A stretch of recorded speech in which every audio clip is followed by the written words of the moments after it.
Hello everyone, कैसे हैं आप सब। बीपीएससी 68 एग्जाम नजदीक आ गया है। करंट अफेयर्स के टॉपिक्स भी अवेलेबल करवाएंगे। सबसे पहले आईआर, इंटरनेशनल रिलेशन में क्या चल रहा है, उससे रिलेटेड कुछ बातें कर लेते हैं, कुछ टॉपिक डिस्कस कर लेते हैं जहां से संभावनाएं सवाल आ जाए। कभी कभी ऐसा होता है कि आईआर के पेपर को पूरा ही स्किप कर दिया जाता है, बट हमें पूरी तरह से तैयार होकर जाना है। शॉर्ट क्वेश्चंस भी है, लॉन्ग भी है, तो संभावना है कि यहाँ आईआर से रिलेटेड सवाल आएंगे। स्किप करने का मतलब ऐसा बिल्कुल नहीं है कि हर साल किया जाता है, कभी कभी ऐसा देखा गया है, लेकिन ऐसा अमूमन है। हमें भारत के साथ कुछ देशों के जो रिलेशन है अभी हाल फिलहाल में, उसको हमें देखना है। जैसे भारत का श्रीलंका के साथ रिलेशन, अभी श्रीलंका के अंदर पूरा क्राइसिस था। भारत ने एक बड़े भाई के नाते एक अभी स्लाइड में, यहां साइड में आ रहा होगा टॉपिक, तो उसको देखते चलिएगा। मैं थोड़ा थोड़ा ब्रीफ, मैं टॉपिक एक्चुअली बता रहा हूं, मैं ब्रीफ कर दूंगा थोड़ा थोड़ा। तो भारत और श्रीलंका के बीच में संबंध आपको देखना इसलिए है कि अभी क्राइसिस से श्रीलंका गुजरा है, और इस क्राइसिस में भारत ने बहुत अच्छी तरीके से श्रीलंका की मदद की है। तो इस नाते एक यहाँ पे पूरा माहौल बन रहा है कि इंडिया और श्रीलंका, क्योंकि हुआ क्या था, उस क्राइसिस के कारण एक वॉर की स्थिति लग रही थी। और क्योंकि यहाँ इंडिया से तो इंडिया के ओरिजिन के बहुत सारे लोग हैं, तो वहां से एक कुछ जत्थे यहाँ पहुंचने लगे थे।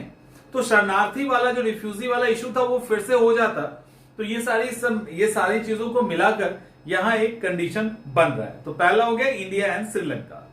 दूसरा भारत और बांग्लादेश। अब कहोगे भारत और बांग्लादेश, तो भारत और बांग्लादेश के साथ आप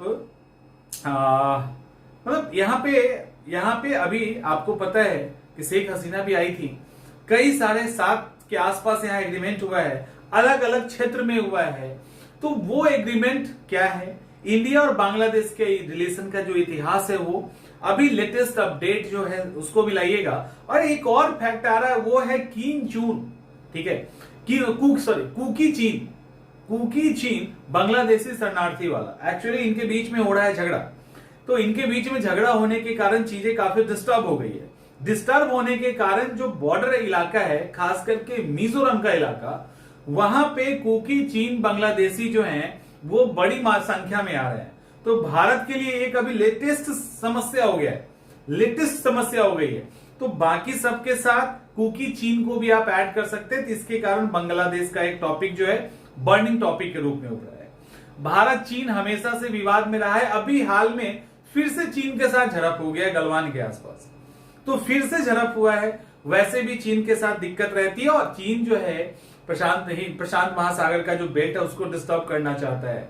इसके अलावा चीन जो है वो भारत को अलग अलग सेक्टर में डॉलर डिप्लोमेसी इन सब के कारण पीछे करने की कोशिश करता है। खाड़ी देश में भी चीन ने अपना दबदबा बना रखा है। तो वैसी स्थिति में एक यहाँ पे भारत और चीन हमेशा से ही विवादित मुद्दा रहा है, तो हमेशा इसको डिस्कस करने की जरूरत ही नहीं है। भारत नेपाल भी देख लेंगे आप, क्योंकि फिर से नेपाल चीन की तरफ ज्यादा झुक गया है, और चीन ने बहुत अच्छा खासा इन्वेस्टमेंट कर दिया है। अभी बीच में एक कुछ समय के लिए टेंस माहौल हुआ था नेपाल के साथ। तो नेपाल भी एक इशू है, ओपन बॉर्डर शेयर करता है।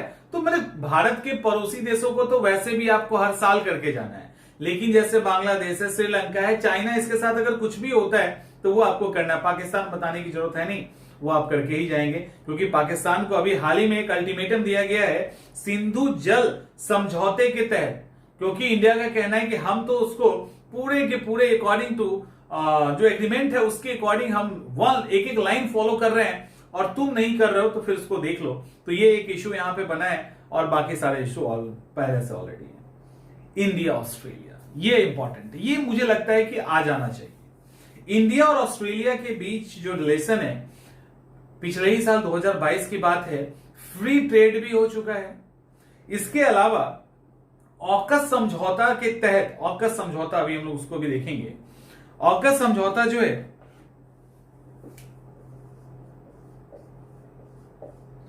इसके तहत ये क्या है, ऑस्ट्रेलिया, यूके और यूएस, 3 के बीच में समझौता है। इसके तहत भी ऑस्ट्रेलिया को अब एटॉमिक पनडुब्बी दिया जा रहा है, यानी अमेरिका और यूके ऑस्ट्रेलिया को भी परमाणु पनडुब्बी देगा। ऑस्ट्रेलिया का भी रुतबा बढ़ेगा। और वो क्यों दे रहा है, अब ये एक बार यहीं आ जाते हैं पहले। तो ऑकस समझौता ये इस बार इंपॉर्टेंट है। और उसके साथ भारत का रिलेशन, ये भी आपको यहां पे एक कॉम्बिनेशन देखने को मिल सकता है। तो यूके एंड यूएस, ये यूके एंड यूएस जो है ये ऑस्ट्रेलिया को परमाणु सबमरीन दे रहा है।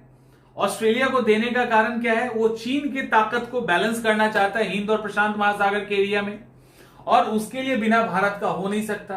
भारत ने अभी कुछ समय पहले ऑस्ट्रेलिया के साथ एग्रीमेंट किया, लागू हो चुका है, फ्री ट्रेड एग्रीमेंट है। ऑस्ट्रेलिया और भारत का रिलेशन मजबूत होना बहुत जरूरी है अगर चीन को कंट्रोल करना है तो इन सब स्थिति, और क्वाड एक अलग ही है, तो इन सब स्थिति के कारण भारत और ऑस्ट्रेलिया का जो संबंध है ये सबसे ऊपर का टॉपिक बन गया है। ठीक है, इसके बाद ये हो गया। इसके अलावा भारत और ऑस्ट्रेलिया हो गया। भारत और रूस का एक्चुअली अभी भारत यूक्रेन और रूस से जो लड़ाई हो रही है, तो यूनाइटेड नेशन में अमेरिका हमेशा हावी रहता है। तो अमेरिका अभी लगातार रूस को नीचे दिखाने की कोशिश कर रहा है। अमेरिका और यूक्रेन ने एक प्रस्ताव भी लाया था बायो वेपन को लेकर, तो उसको लेकर वहां पे वॉकआउट कर गया इंडिया रसिया के फेवर में। ऊपर से इंडिया ने अमेरिका के ऊपर एलिगेशन लगाया कि तुम क्या कर रहे हो, तुम जो है नियमों का इधर उधर उल्लंघन कर रहे हो, आप नियम उल्लंघन करके बायो वेपन अवेलेबल करवा रहे हैं, ऐसे करके बहुत सारे क्लेम एंड ब्लेम चला है। तो वहां पे ये झुका हुआ किसकी तरफ है? भारत रसिया की तरफ। अभी जितनी सिचुएशन हुई है इसमें एक तरह से दो पोल फिर बन रहा था, एक रसिया के गुट में, एक अमेरिका के गुट में। भारत ओवरऑल यहां पे एक न्यूट्रल पोजीशन में रहा, और जब भी मौका मिला तो वो रसिया की तरफ ही था। तो इंडिया और रसिया का रिलेशन, और आज के डेट में भी रसिया सबसे भरोसेमंद देश है भारत के लिए, वो सैन्य आपूर्ति हो या अलग अलग जगह पे, तो वहां इंडिया और रसिया का रिलेशन अभी के कॉन्टेक्स्ट में बहुत जरूरी है।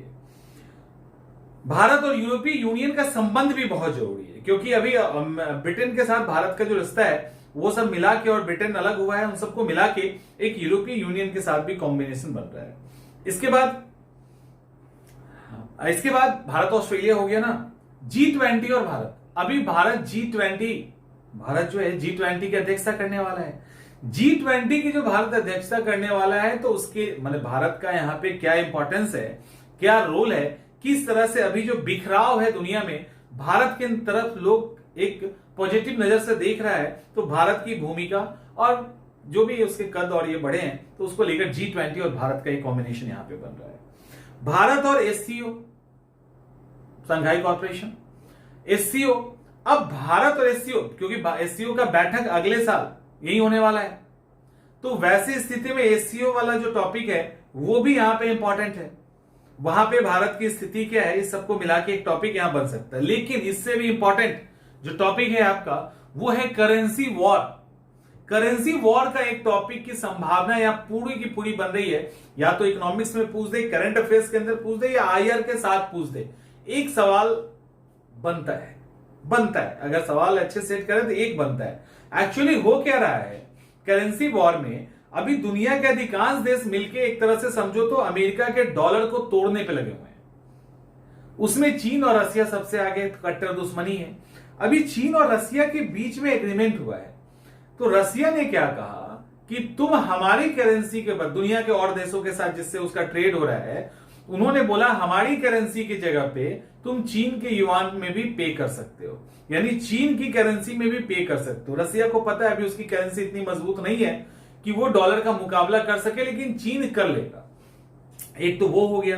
दूसरा एक और चीज हुआ, WTO में डॉलर की जगह भारत का रुपया भी, चीन की करेंसी, जापान की करेंसी, इन सबको प्रायोरिटी दी जा रही है।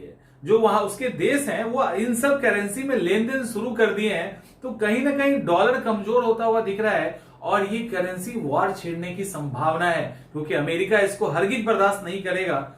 तो यहां करेंसी वॉर छेड़ने की एक संभावना है। तो एक ये क्वेश्चन यहां कहीं ना कहीं बन रहा है। नाटो लगातार एक्सटेंशन कर रहा है, रसिया के साथ समस्या। तो नाटो क्या है, उसकी प्रासंगिकता क्या है, वो भी तब जब वार्सा पैक्ट समाप्त हो चुका है। नाटो के अगेंस्ट में वार्सा था, तो वो खत्म होने के बाद भी अभी मतलब वो खत्म हो चुका है, इसके बाद भी अगर ये नाटो है और नाटो एक्सटेंशन ले रहा है, तो इसकी अब क्या प्रासंगिकता है, इसका क्या इंपैक्ट हो सकता है, ये सारी चीजें। और ब्रिक्स का प्रभाव, ब्रिक्स भी एक मजबूत ऑर्गेनाइजेशन के रूप में उभरा है, देश भी इसके बहुत तेजी से उभर रहे हैं। तो ब्रिक्स का इंपैक्ट क्या हो सकता है, ये इंटरनेशनल पॉलिटिक्स या उसका अपना क्या वैल्यू और इंपॉर्टेंस है। इसके बाद एक और टॉपिक आ रहा है खाड़ी देश। अभी आपने देखा होगा कि सऊदी अरब और ईरान के बीच में समझौता हो गया। करवाने वाला कौन? चीन। तो खाड़ी देश के अंदर अभी लगातार एक पीस स्थापित हो रही है और चीन जो है अपने कद को ऊंचा कर रहा है। चीन एग्रीमेंट करवा रहा है, मतलब ईरान कट्टर शिया, सऊदी अरब कट्टर सुन्नी, दोनों के बीच में बिल्कुल नहीं, और उसके बीच में चाइना ने एग्रीमेंट करवा दिया। और भी कई सारे स्टेप कतर उतर के साथ चल रहा है। तो इट मीन्स आप सोचिए कि चाइना का प्रभाव कितना पड़ा उन पे, कि उनके दबाव में या उनके कन्विंस करने के कारण ये एक हो गए और चाइना वहां पे पूरी तरह से अपनी करेंसी को झोंक रहा है। तो यहां पे खाड़ी देश में शांति, भारत की प्रासंगिकता और चीन से कितनी चुनौती है, चीन का कद कितना बढ़ रहा है, इससे रिलेटेड एक संभावना यहां पे बन सकती है। तो ऐसे करके इंटरनेशनल रिलेशन के अंदर ये टॉपिक्स दिख रहे हैं। इसके पेरीफेरी में आप चीजों को तैयार कर लीजिए। करंट अफेयर्स का टॉपिक भी मैं दे देता हूं जल्दी से, तो वो आपका ये ओवरऑल चीजें कवर हो जाएंगी। ठीक है, तो मिलते हैं हम लोग नेक्स्ट वीडियो में।